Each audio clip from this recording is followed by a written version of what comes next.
1-0 lead still here for Steinert as we head to the top of the second inning. Steinert producing 3 singles in that first inning. An RBI single by Addison Hassan was the difference so far in this game. Paige Schultz, the first baseman, trying to settle herself down after a swing and a miss in the first pitch that she saw from Leah Kleczkowski.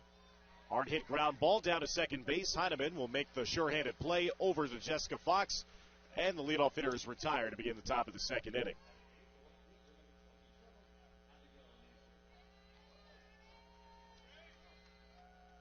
Abigail Mazer hitting 8th in the lineup here today for Coach Melker. Left fielder is a senior, hitting .267 on the season. 14 RBI, 16 base hits. Swing and a miss by Mazer. Good pitch there by Kleczkowski. Mazer was hitless in 4 at-bats in the semifinal win against Shawnee. Missing on the outside, 1-1.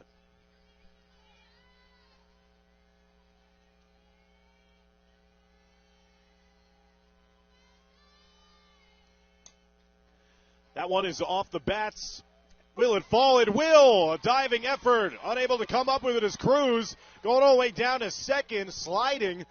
If she saw it a little cleaner, she probably would have been down at third base, seeing that it got well away from both outfielders. The center fielder actually went in front of the right fielder, and when she made a diving effort, could not make the play. It then caromed all the way into right field after having a pair of outfielders trying to track it down.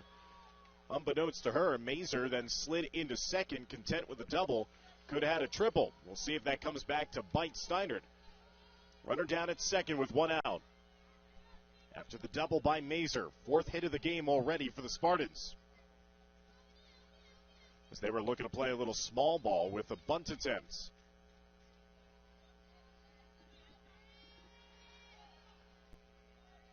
Ninth place hitter in the lineup, McKenna Spack. The junior, .293 hitter on the year, 21 runs driven in. Just a little too high outside the zone. It's 2-0. Spack went 1 for 2 with an RBI in the semis.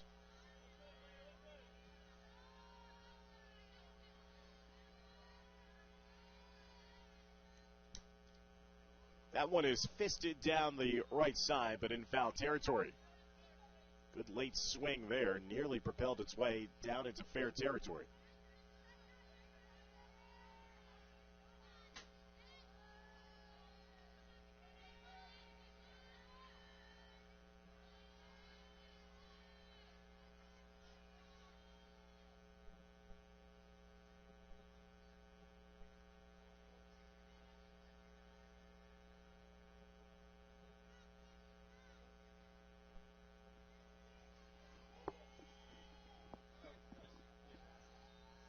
One ball, 2 strikes is the official count after both umpires were conferring with one another. A couple different pinball ricochets to the right side of us down the first base line. Again, if you've never been here to Cougar Field at Kean University, they have netting behind that will also have the balls when they go out of play. Kind of pinball back onto the fans sitting underneath the netting. So a lot of people duck for cover throughout the course of these games. Outside corner missed. 2-2. Mazer down at second with a double to right center field. Steinert trying to increase their 1-run lead here in the top of the second inning. That pitch missed too high. Now the count runs full at 3-2.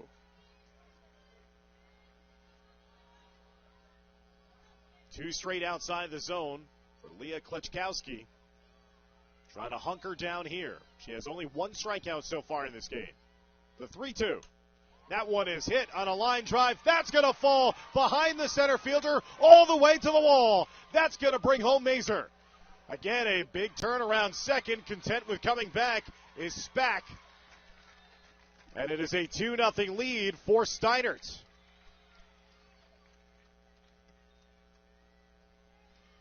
Back-to-back doubles by the Spartans have doubled their advantage now to 2-0.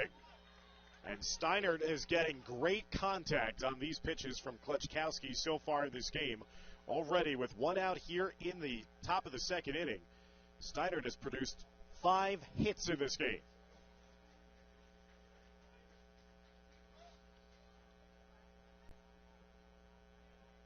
That'll bring up the top of the order again, and Mia Pope. Pope was robbed of what would have been an infield hit after a dazzling play by her shortstop counterpart, Giswaldo. Swings through that one and doesn't connect. Just air. 0-1 the count. Now against Pope.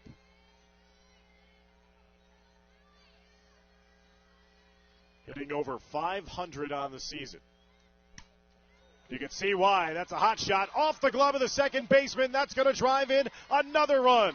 The throw gets by the catcher and allows the base runner to venture down to second base on the throw. An RBI single there from Mia Pope. Heineman was trying to make a backhanded play to at least keep it in the infield to keep that runner maybe at third, but Steiner does score another run. It's now a 3-0 lead for the Spartans.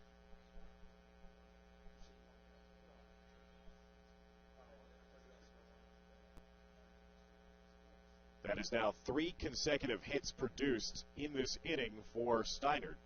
3 runs on 6 hits. They bat again with another runner down in scoring position at second base with only 1 out here in the second.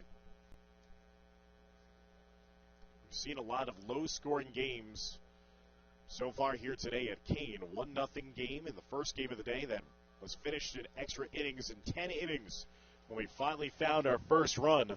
The second game was a 5-0 win for Cedar Grove. Our last game was a 3-0 win for Haddon Heights. Steiner starting to grow their lead here in the early vestiges of this state championship. Bianca Walsh, who had a single in her first at-bat in the first inning, is 1 for 1, now steps in here awaiting this next delivery. Walsh hitting from the left side. She's got Pope standing down at second. 3 consecutive hits for Steiner. Kleczkowski gets that curve to strike the outside corner. 0-1 the count.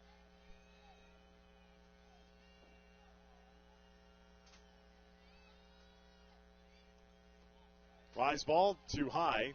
Pope taking a big lead off of second base after that pitch had crossed home plate. See whether or not maybe she can advance down to third.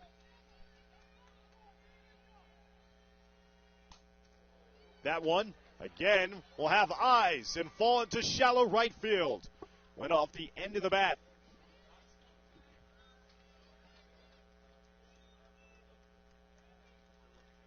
Runners at the corners with still only 1 out.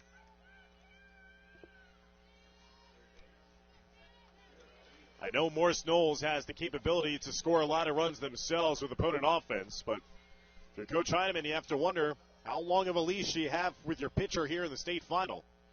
Now the runner is off. They will fake the throw down. They'll allow that stolen base for Bianca Walsh. 7 hits already in this game for Steiner. Sierra O'Neill has 1 hit already in this game. Hitting from the right side. 0-1 count against her.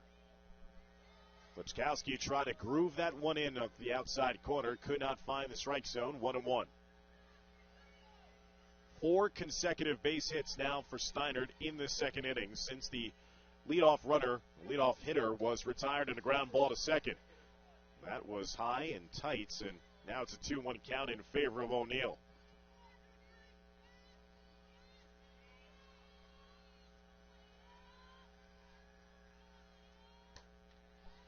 Another high pitch outside the zone. 3-1. And if O'Neill gets on base here, possibly with a walk, he would load the bases full of Spartans. 3-1 pitch. Swing and a miss. Good. Osby that time.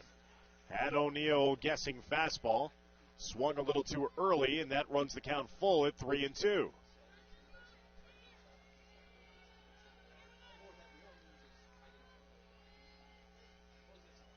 3-2, swing and a miss. A gigantic strikeout there for Kleczkowski. Her second strikeout of the game, second out of the inning.